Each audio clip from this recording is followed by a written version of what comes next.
하나님의 말씀은 욥기서 1장 13절부터 22절까지의 말씀을 다 일어나셔서 교독하도록 하겠습니다.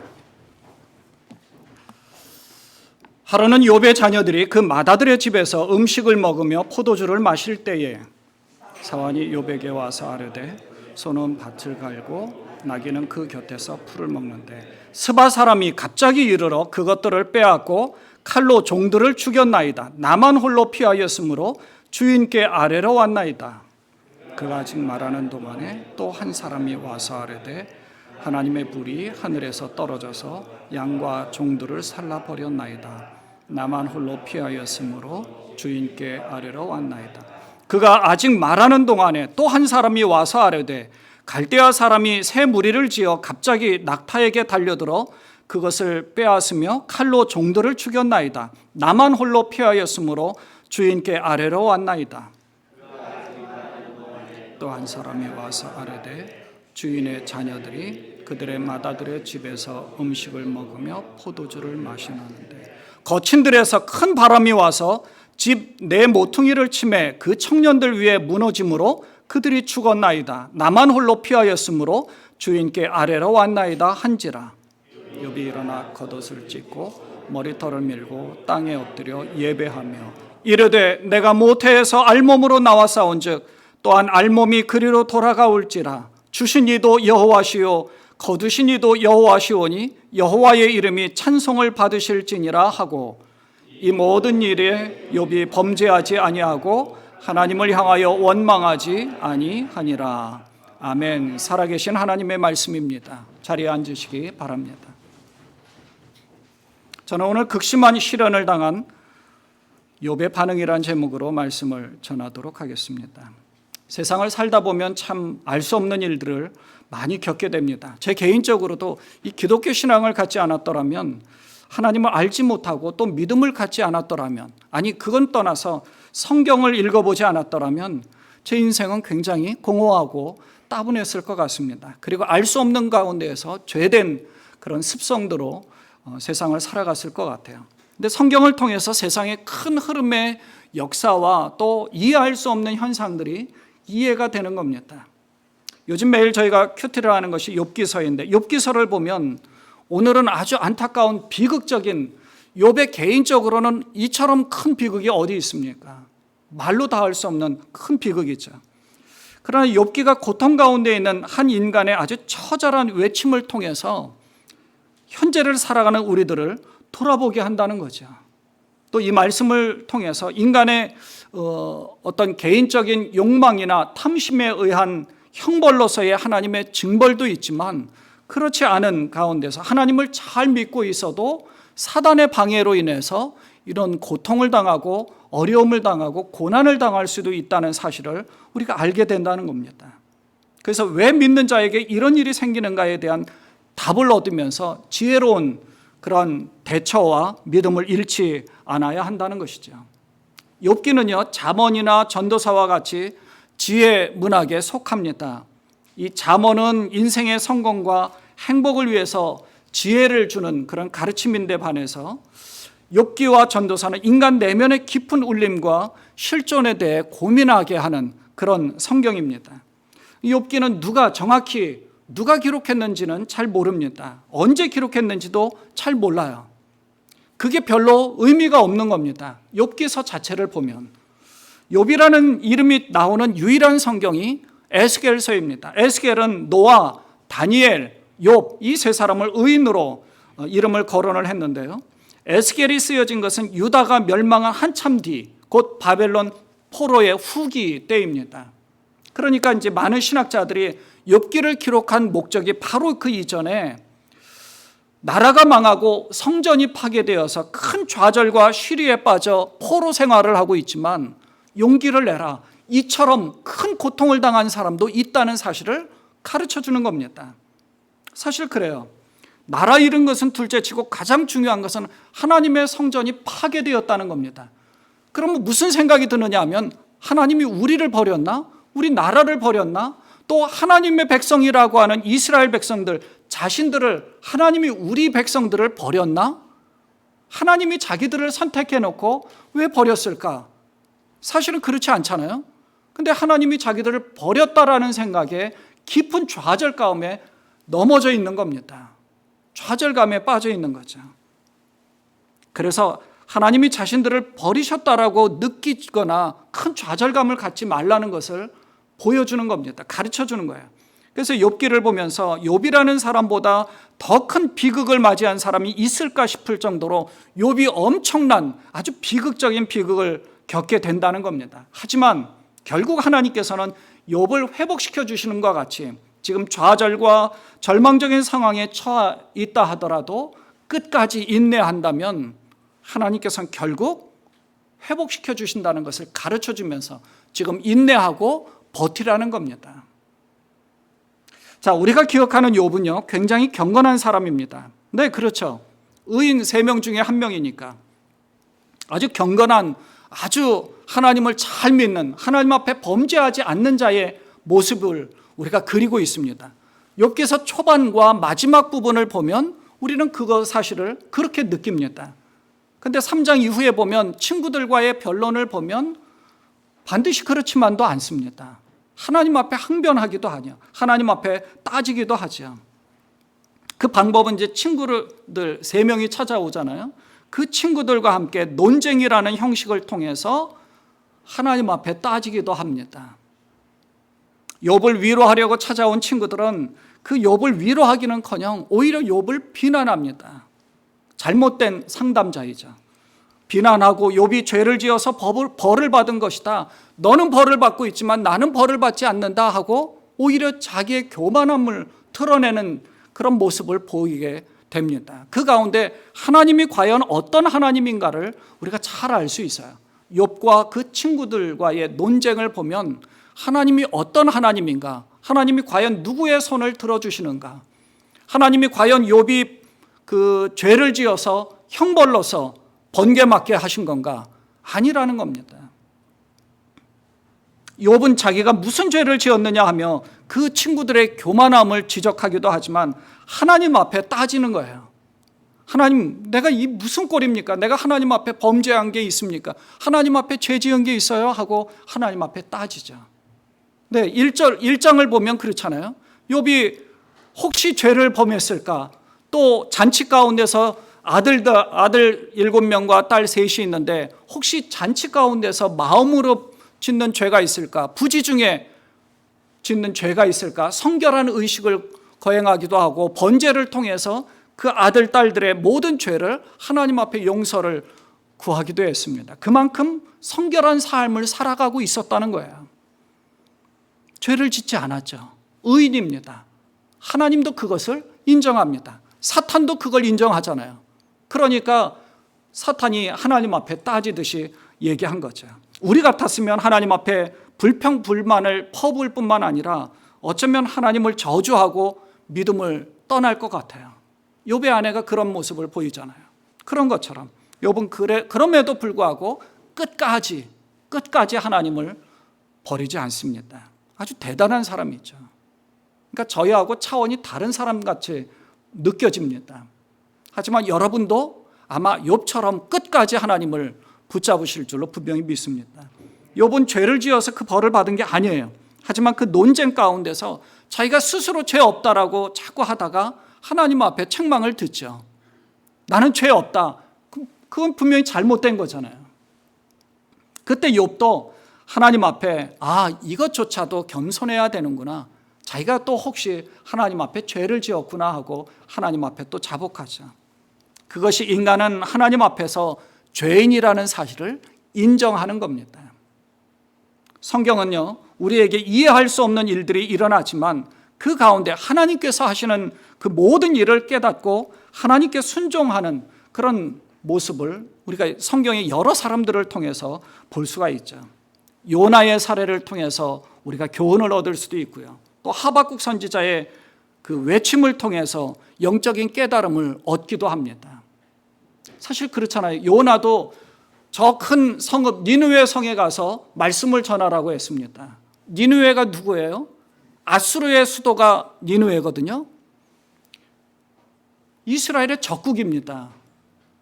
우리가 일본 그 일본의 침략을 받기 바로 전에 저 일본을 향하여서 하나님이 일본을 치려고 할 때에 일본을 향하여 말씀을 외치라 그러면 일본을 향하여서 그렇게 기도할 수 있을까요? 잘 못할 것 같아요.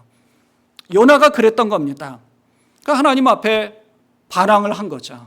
그래서 저 니느웨 성읍과 반대편에 지중해를 요파 다시스로 가려고 요파 항구에 가서 배를 타고 저 멀리 이탈리아로 가는 겁니다. 정반대 방향으로. 가다가 결국은 큰 물고기 뱃속에 들어가게 되잖아요. 물고기 뱃속에 들어가서야 하나님의 뜻을 우리가 이해할 수 없지만 그래도 하나님이 하시는 일이니까 하나님 말씀에 순종해야 되겠구나. 그리고 하나님 앞에 회개할 때 큰 육지 가운데서 물고기가 요나를 뱉어내죠. 요나가 그래서 다시스로 가지 않고 저 니느웨로 가서 말씀을 외칩니다. 어떻게 해요? 니느웨 성읍의 모든 백성들이 하나님 앞에 회개합니다. 그리고 왕까지도 회개를 해요. 결국 하나님이 니느웨 성읍을 멸망시키지 않았습니다. 그리고 얼마 뒤에 그 니느웨 아수르에 의해서 북이스라엘은 멸망했죠. 역사의 아이러니 아닙니까?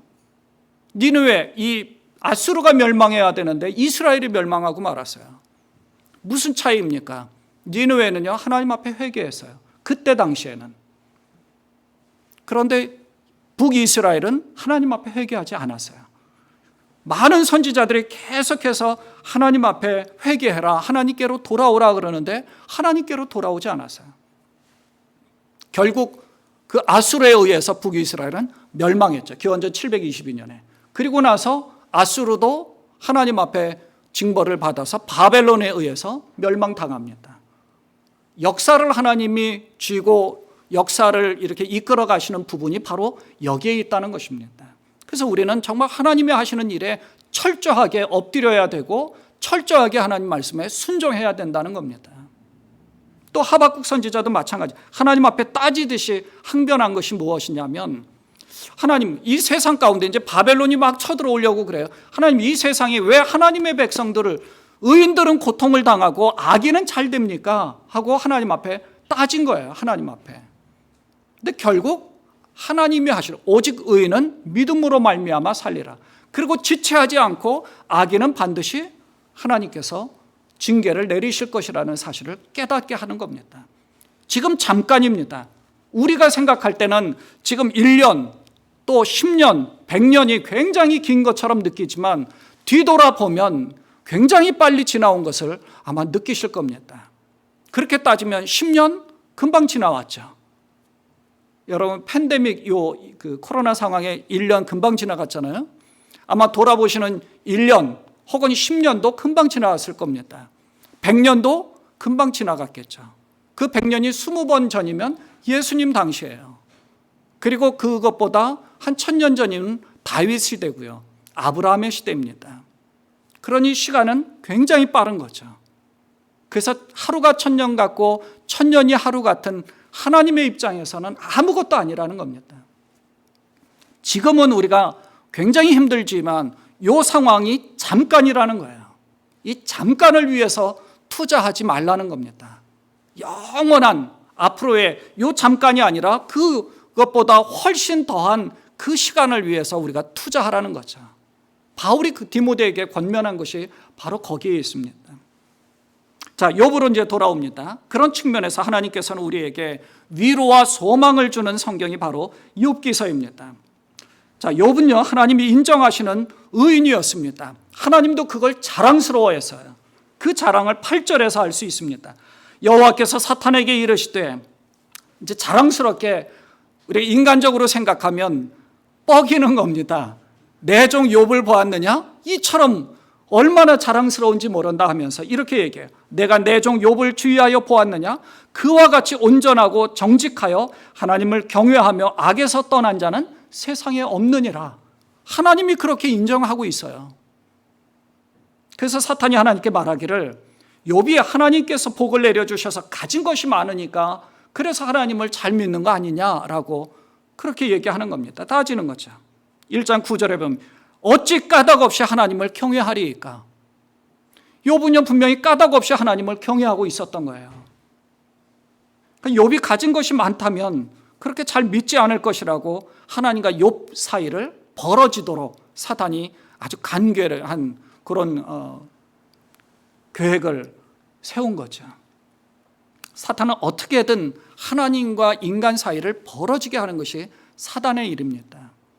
여러분 지금 고난이 여러분 가운데 있습니까? 몸이 아프십니까? 가정에 힘든 일이 있으십니까? 지금 여러 가지 고난 가운데 있으십니까?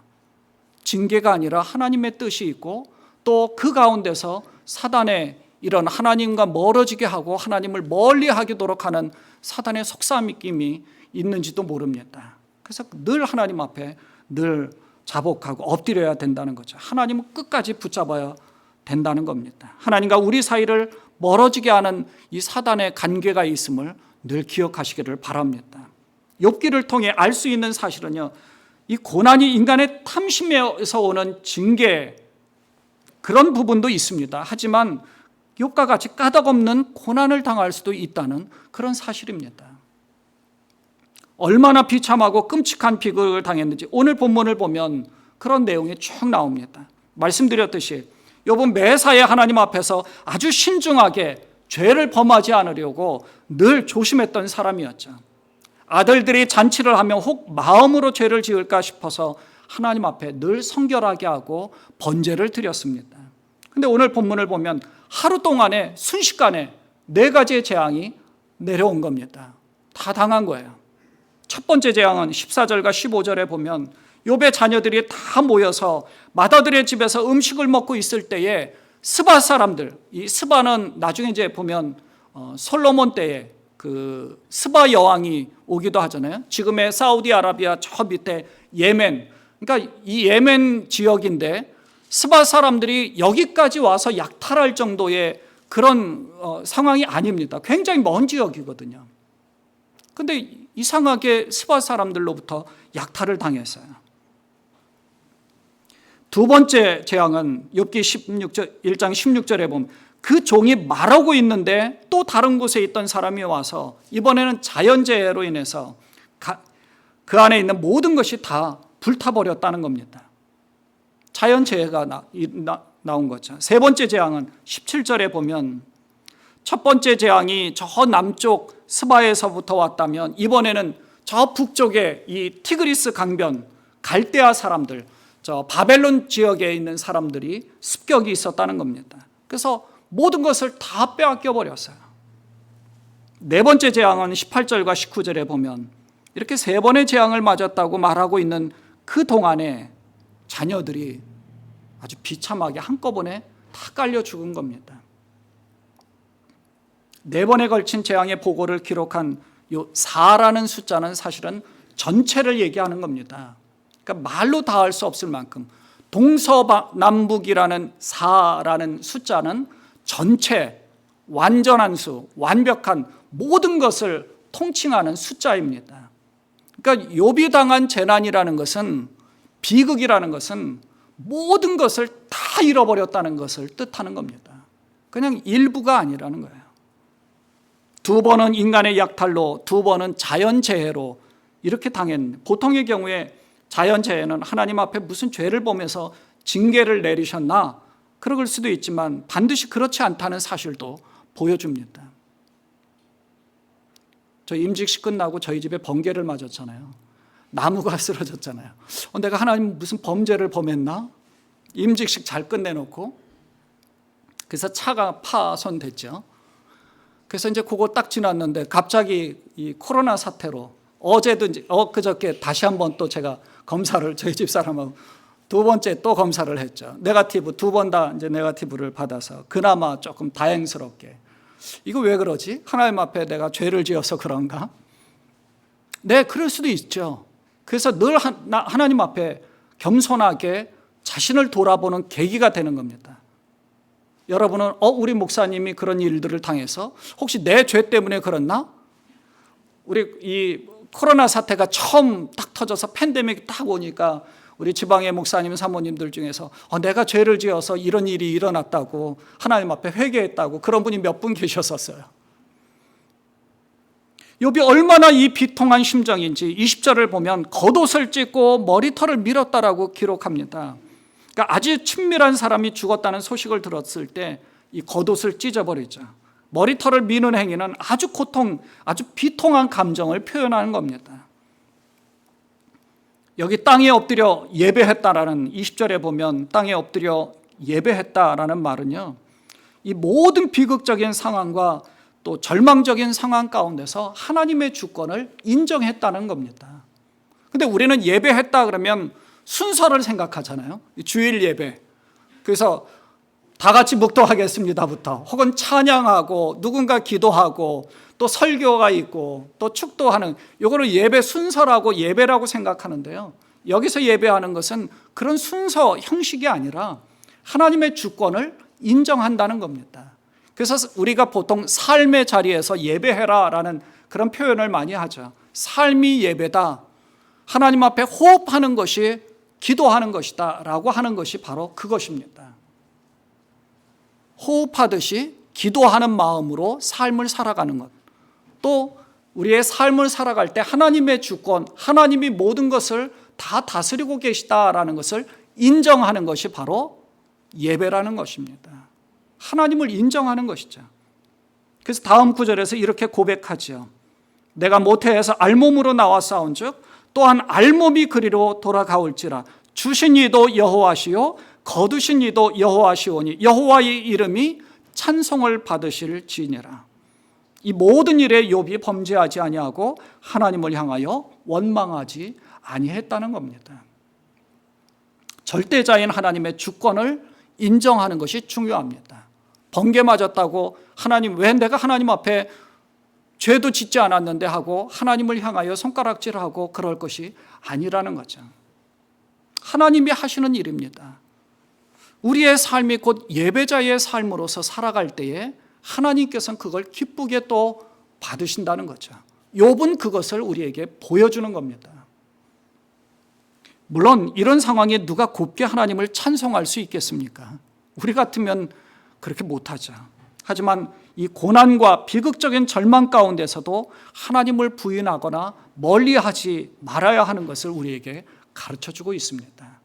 여러분의 지금의 상황이 어떤 상황인지 모르지만 세상 가운데서는 그냥 평안할 수가 없습니다. 늘 낭떠러지에 서 있는 그런 입장에 서 있을 때도 많고, 아니면 낭떠러지에 거의 떨어지면서 팔 하나로 겨우 뭔가를 붙잡고 있는 그런 상황에 처한 경우들도 사실 많이 있습니다. 그러나 하나님께서는 우리가 그것을 버티고 이겨내기를 옆에서 바라보고 계시는 거예요. 하나님이 피하신 것이 아닙니다. 멀리 하신 것도 아니고요. 어쩌면 우리가 그것을 놓으면 주님이 우리를 잡아주시려고 대기하고 계시는지도 모릅니다. 그러나 주님은 우리에게 그것을 맡기셨어요. 버티고 이겨내라고. 욥을 이제 말씀을 드릴 때 가장 많이 인용하는 예화 중에 하나가 이런 예화들이 있습니다. 그래서 어떤 목사님들이 이 예화를 많이 욥기서를 말씀을 전하면서 이런 예화를 많이 사용을 하거든요. 저도 여러분에게 소개하겠습니다. 오늘 이렇게 이상준 목사님의 책에 두려움 너머의 삶이라는 책에 나오는 예화입니다. 그러니까 이 예화가 왜 욥의 이야기를 할 때 이분을 많이 인용을 하느냐면, 들어보십시오. 이분도 굉장히 비극적인 일들을 많이 당했거든요. 호라시오 스패포드라는 사람이 있었습니다. 그러니까 1828년에 뉴욕에서 태어나서 변호사로 또 사업가로 아주 성공한 사람이었습니다. 그러니까 세계적인 부흥사인 D.L. 무디의 사역을 옆에서 잘 도와주는 아주 믿음 있는 사람이었어요. 그런데 이 사람의 아들이 1870년에 열병으로 죽게 되었어요.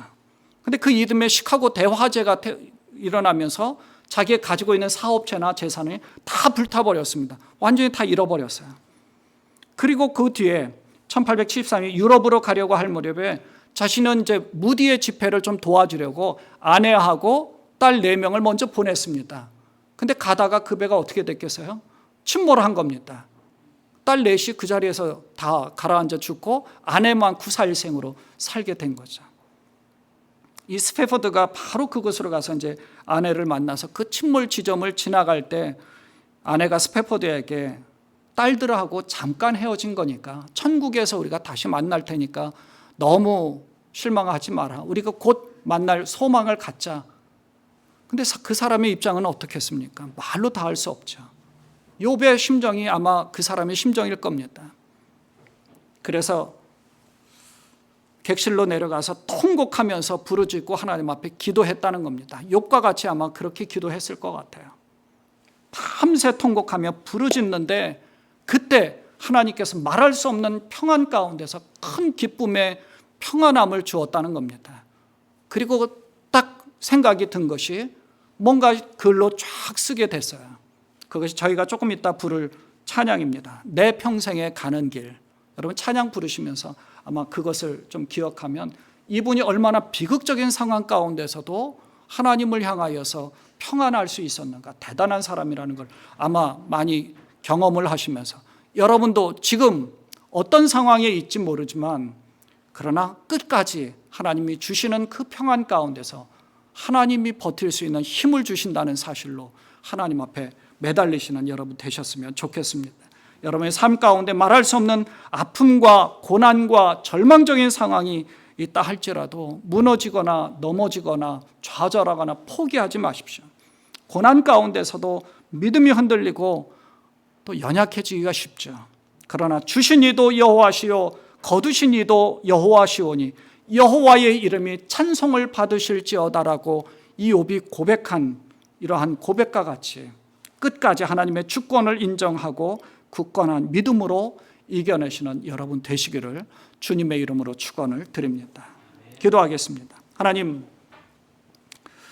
말할 수 없는 고통과 아픔이 있습니다. 우리는 도저히 생각할 수 없는 그러한 비극적인 아주 참혹한 그러한 일들을 당했지만 그러나 우리는 하나님을 믿는 믿음 가운데서 하나님을 멀리하거나 하나님을 놓치지 않는 그러한 믿음 있는 자의 모습을 갖기를 소망합니다. 끝까지 견디고 이겨낼 수 있는 그러한 우리 모두가 되게 하여 주옵소서. 예수님의 이름으로 기도드리옵나이다. 아멘.